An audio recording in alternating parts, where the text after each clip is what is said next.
সাধারণ জন কিন্তু আওয়ামী লীগের পক্ষে কাজ করতেছে, সাধারণ জন আওয়ামী লীগের সাপোর্ট বেশি করতেছে। আমরা তো গাড়ি চালাই, আমরা দেখি যে সাধারণ জন কোন পর্যায়ে আছে, যা আগের টেবল আছে না আগের টেবল আছে, আমরা তো কিন্তু পক্ষ লিয়ে করি না। তো সাধারণ জন দিই এইভাবে লুটমাবে নির্বাচন করলে আওয়ামী লীগ সরকার হবে। নগদে জালিয়াতির প্রমাণ পেয়েছে দুদক, দেখেন চিন্তা করেন। তো এরা সব অস্বীকার করবে, সবকিছু বলবে মিথ্যা। 29 সাল পর্যন্ত কর মওকুফ, সেটা মিথ্যা। তারপরে 666 কোটি টাকা কর, সেটা মিথ্যা।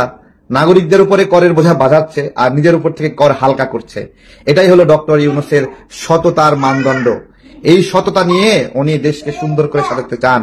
সবাই কর দিবে কিন্তু উনি কর দিবেন না। 52 সাল থেকে 24 সাল পর্যন্ত সব আন্দোলনে ছাত্ররা অগ্রভাগে ছিল, কিন্তু কোন ছাত্র নেতারা এত বিতর্কিত হয় নাই। এইবারে যত বিতর্কিত হয়েছে, এরা নিরাপদ নয় দেশের জন্য, পরিষ্কার বক্তব্য। প্রত্যেকটা মিনিস্ট্রিতে বসছে, অনেক আগে হুজুর ছিল, আবার হুজুর ছাত্র মারা গেছে, 400 কোটি টাকা লয়ে গেছে গিয়া। হ্যাঁ, তো এগুলো বলবো না? ভিএট গাড়ি ছাড়া চলতে পারে না। আমাদের দেয় না কেউ, আমাদের দেয় না কেউ। হেলিকপ্টারে চলাচল একদিনে 6 দিনে কয়বার হেলিকপ্টার চলাইছে? রাত এটা সরকার বদলালে এটা অডিট হবে না? সরকারি পয়সা দিছে না, অডিট হবে না? কি জবাব দিবে? কি জবাব দিবে? সুতরাং আমার কথা হচ্ছে যে এত বিতর্কিত হয় নাই, এটা বিতর্কিত হয়েছে। আর যেটা বলা হচ্ছে ইমরান ইসকানের তুলনা, ঘটনা তো একই রকম ঘটছে। ওটাও সরকারি পঞ্চায়েত, এটাও সরকারি পঞ্চায়েত। বরঞ্চ গণজাগরণ মঞ্চ এর চেয়ে বড় শক্তি ছিল।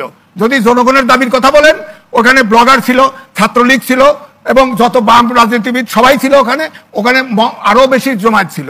এখানে তো বড় বড় রাজনৈতিক জামাত, সব ইসলামিক দল যোগ দিছে। স্লোগান তো দিবেই। আজ পর্যন্ত মাহফুজ আলমের যে কথা উল্টো করছে, এটা আমি এখন তাকে নিন্দা করি। সে তো সঠিক কথা বলেছিল।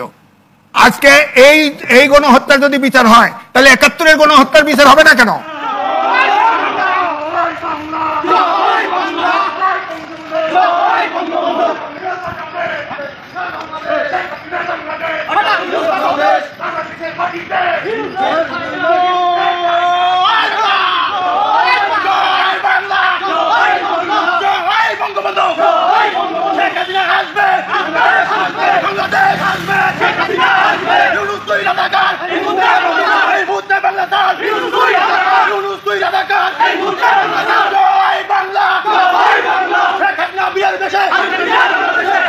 বাংলাদেশে